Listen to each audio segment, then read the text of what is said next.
Welcome everyone to you see the title there. We're work with IronNet. Austin Tippett joining us for this webinar, and let's jump right into intros here.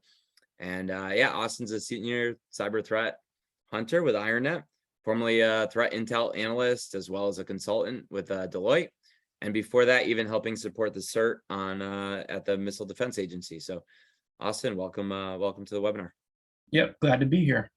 Yeah, and appreciate your openness and willingness to talk about how you use Polarity and some of the use cases around it and some of the stuff you've built on the platform. So thanks so much for joining us today.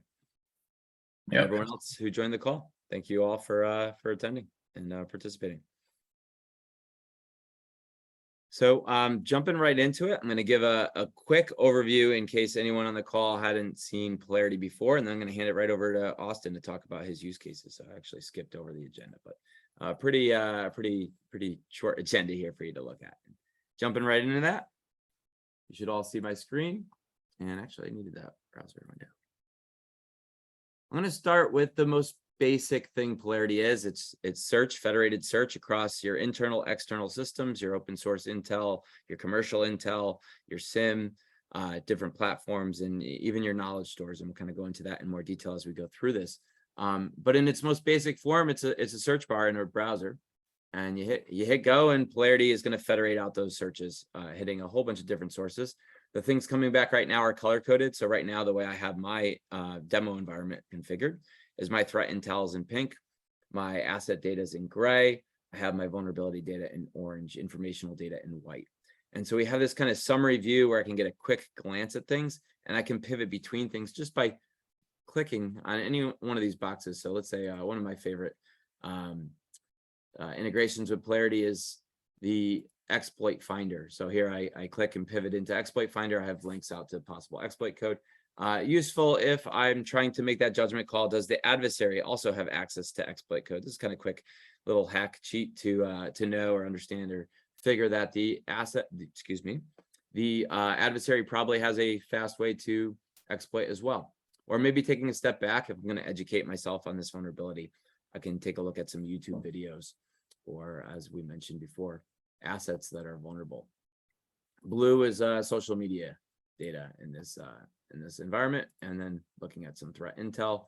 Here's Mania Advantage versus US CERT versus X-Force Exchange, kind of bringing in some threat intel as well.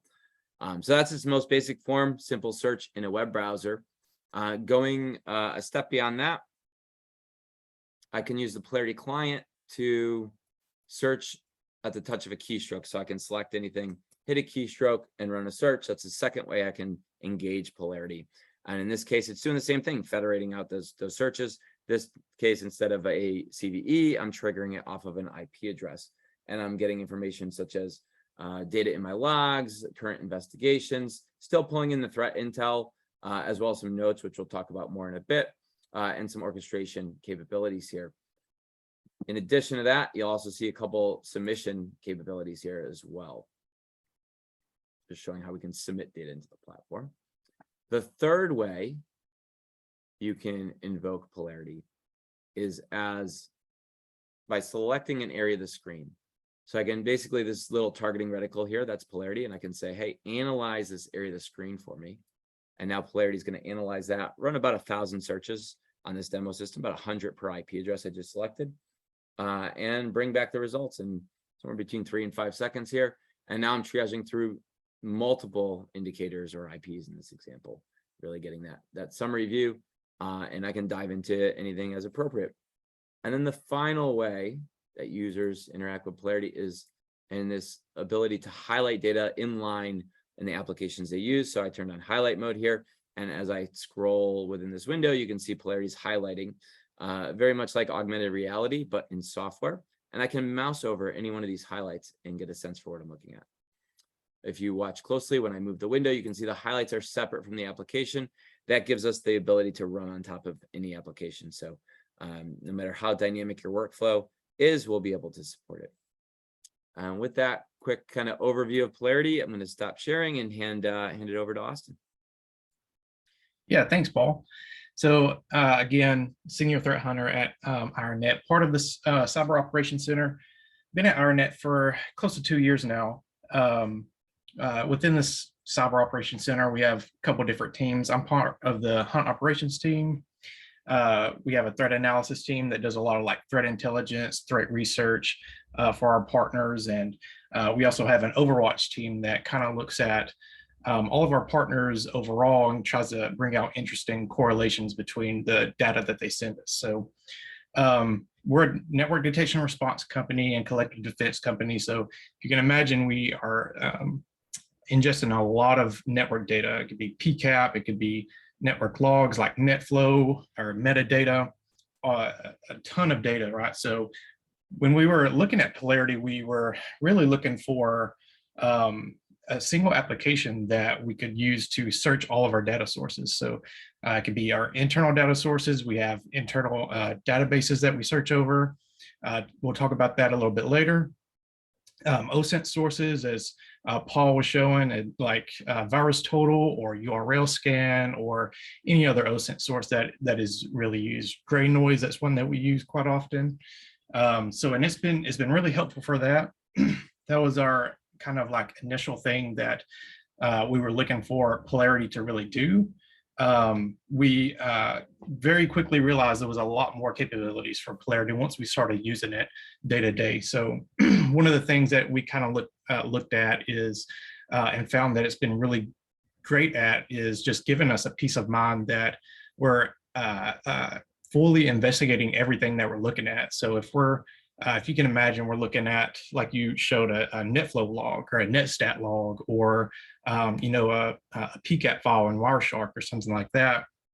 There might be things that we miss, but with Polarity, we can ensure that we're looking at every single ILC. It might be an IP address, a domain name, it could be a file hash that's carved from the packets, or whatever it may be. We can ensure and have that peace of mind that it is really being fully investigated. We're not missing anything that might be a needle in a needle stack or something like that. I mentioned the integrations. We'll talk about integrations a little bit later in more detail, but for example, we have some custom integrations. We have one custom integration built that I'll demo later, and we have one in one that we're currently building that is going to be a lot more descriptive, a lot more in depth and stuff. So really thankful for your team's help on that.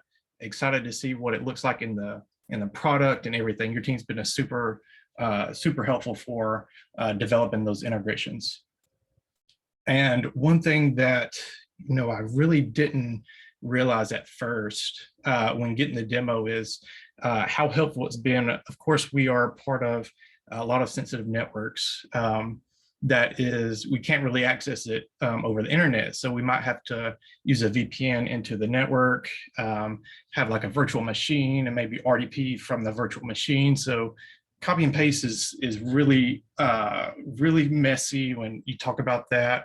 Can't really copy and paste a lot of data. So having Polarity to just search over all of the screen, it doesn't matter what is in front of it. If it's 3 RDP sessions, really doesn't matter. It's going to search over everything.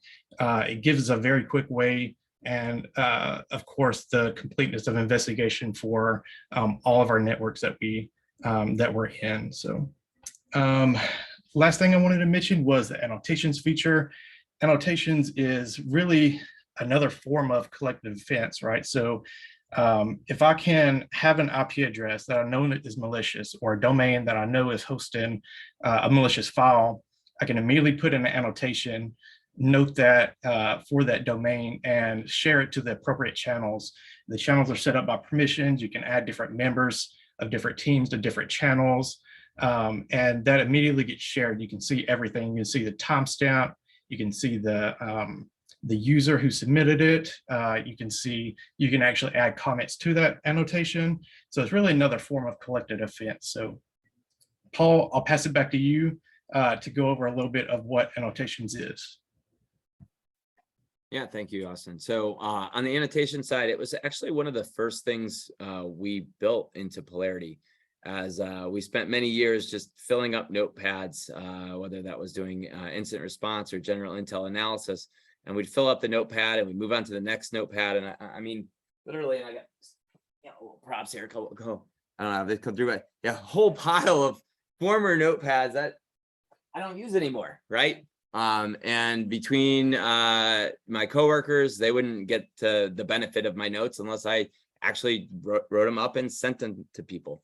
So the ability for Polarity to enable a user to take a note, have it come back to them when it's relevant to what they're working on, as well as have it automatically shared with the team if the appropriate permissions are set up in the channels, is extremely powerful. Extending even beyond that with the integration framework, as we'll talk a bit more, is we recognize people take notes in other places as well. So you might take notes in a OneNote or into Google Drive or Google Docs, for instance. And so we want to be able to leverage those notes, or maybe the notes go into your tip. We want to be able to connect and leverage those notes as well. So wherever those notes are going into a collective defense system or into something more local, we want to be able to leverage that.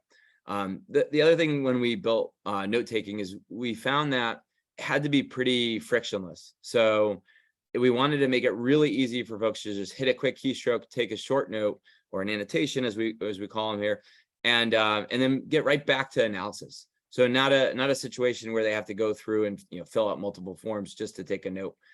They can just take a quick note and continue on their investigation. If they never use that note again, that's okay, because it was so little amount of time to take the note. And then when it does come back, it's hopefully useful to them later. The other part of note taking for us is very common for us to see notes being taken on badness on a command and control server or something to that effect. But also we see notes being taken on internal assets like CIDR ranges. So we're CIDR aware, for instance, or the type of data that might be on an asset. And so notes are not always going to be on something that's bad. It could be on your assets that you're trying to remember or keep track of or understand. With that, I'll hand it back to Austin. Yeah, absolutely. Thanks. So let me share my screen. I'll do a quick demo of some annotations, or the annotations feature that we use, how we use it a little bit. So awesome. So right here we have our IronView user interface. This is our user interface into the product that we develop. This is a demo instance that you can see in the URL.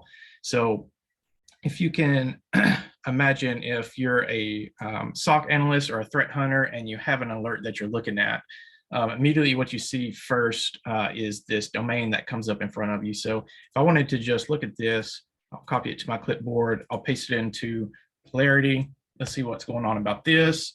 Okay, so we have an annotation. I've put in this annotation a little bit earlier. I see that the domain might be malicious. Virus total and URL scan both hit it as malicious. It needs to be investigated further. So if I'm looking at this, I can expand it out, and you can see exactly when this was submitted. It was submitted 38 minutes ago by myself. You can also upvote, you can downvote based on the content of the comment or the annotation, and then you can also add comments to this annotation itself. So if you can imagine that another incident responder or another forensic analyst comes across this and they want to add in something that they see, maybe the malware has changed, maybe it's using a different different infrastructure or different C2 infrastructure or whatever it may be, they can update this. They can add the comments. Everybody in that can see the permissions can see this comments as it's added in real time. So this has been awesome, just from like an immediate collective defense. Like, I want to see what other people are talking about this. It's been extremely awesome. So one thing I wanted to show as well. So if we look at this next one down here, we have an IP address in this alert. So I'll copy this. Let me paste and see what this has, what Polarity has to say about this IP address. So immediately come back. Not really much to talk about. Not really much. It just gives me a ASN, virus total, no detections. That's sometimes kind of expected with the IP address, unless the IP address itself might be hosting a web server. But a lot of times IP addresses, it's shared hosting might not be too interesting. But one thing that I'm going to show a little bit later, you see this ACE entry. That is our custom database that we actually, what it holds basically is NetFlow data from all of our partner organizations. So very quick to search. NetFlow does not take up a lot of time. So it's one of the databases that we use quite frequently. I'll talk about that a little bit later.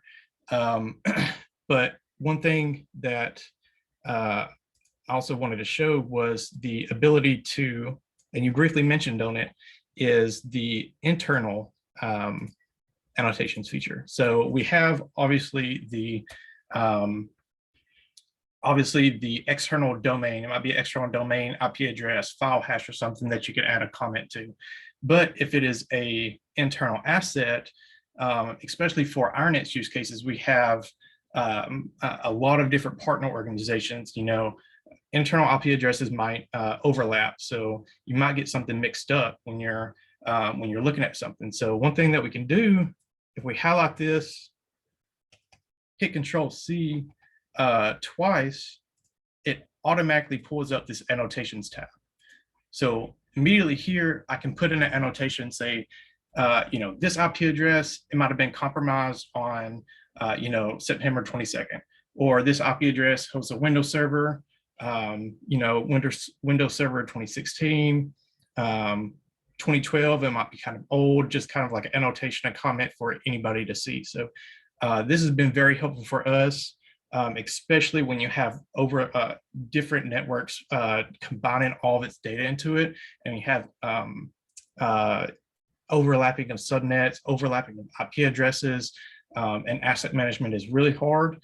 This has been an awesome way to really look at asset management, internal assets, and keep notes and keep tabs on everything. So Paul, I'll give it back to you to talk about the custom integrations.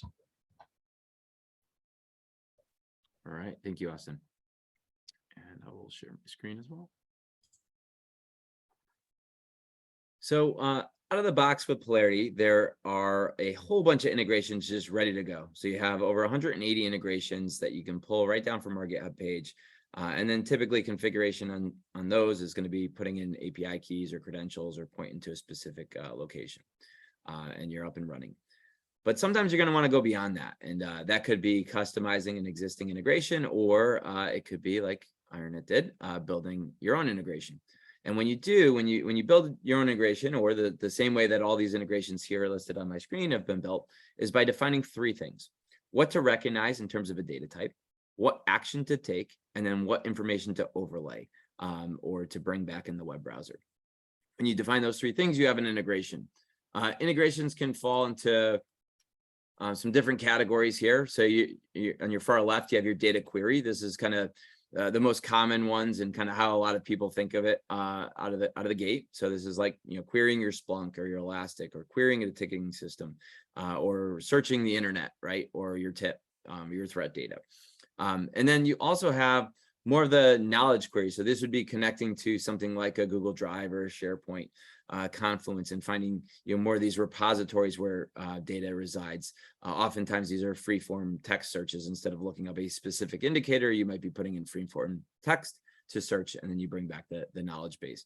And then the third category would be your action or submission. So this could be kicking off a playbook, right? Maybe you have an indicator and you say, hey, I want to kick off a playbook, or open a specific ticket, or I'm going to submit a whole list of indicators into a tip or a knowledge repository.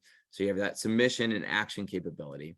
And then the final category is kind of your utility function. So this would be more like your CyberChef or your epoch time conversion utilities, or Google Translate, for instance, translating text as one we've seen used more popular one recently. Just showing a really probably the most basic integration that I could possibly think of. Here we have some NetFlow with an epoch or epic time, however you want to pronounce it, here on the left. And I hit a keystroke and I got the human readable version of that. Just quickly hitting the keystroke and potentially some time zone conversion as well.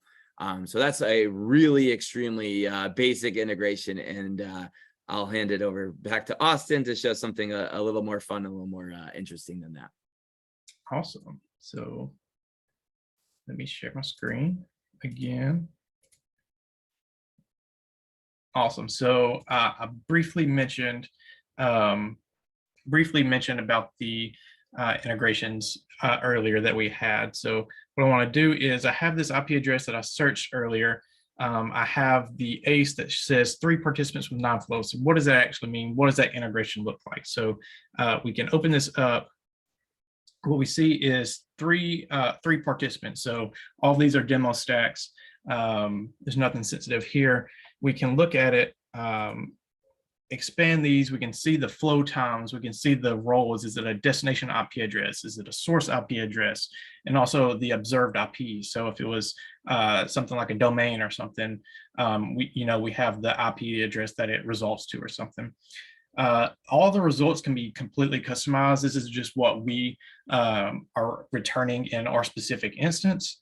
It can be, any integration. If you have like a Postgres database that you're hosting, or an AWS that can tap into that, and it can be, anything that you can imagine, right?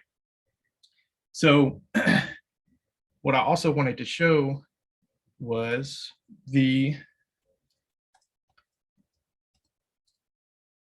domain here, right? So pcapp.store. I was looking at this earlier.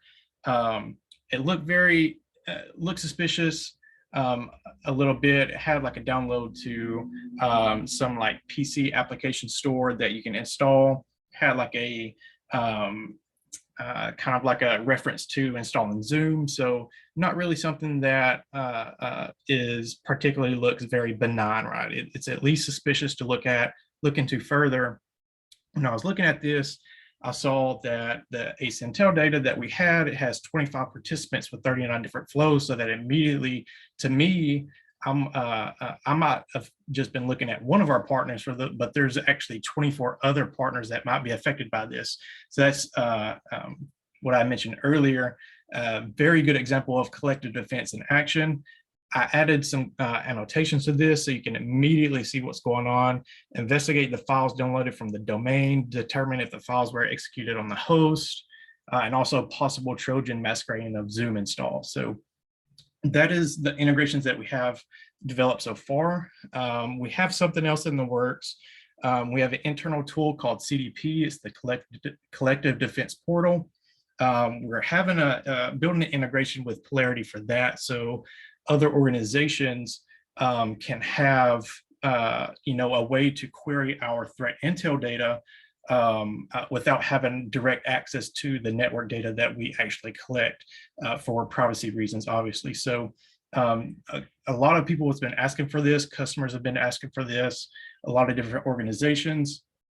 So I'm super excited to see what that looks at as far as integration wise. How it affects our workflows, how it improves it, and just in general how it's going to help us out in the future. So yeah, I'll pass it back over to you, Paul. Awesome. Thanks so much, Austin. That really wraps up the content we wanted to cover. Really wanted to open it up for Q&A at this point, if anyone in the audience had any questions.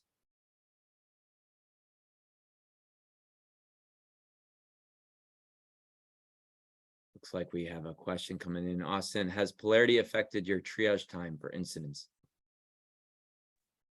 Yeah, absolutely it has. So I mentioned earlier, just the completeness of investigations is just something that's unmatched. I haven't seen anything like it.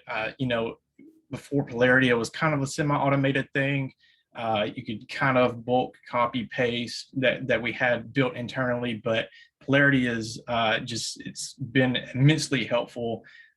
Just reducing time, reducing friction, reducing headaches with any type of copy and paste issues, as it has the highlight feature and it has the screen capture feature that you can drag and drop. It might be, whatever it may be, a list of file hashes or something. But yeah, absolutely it has.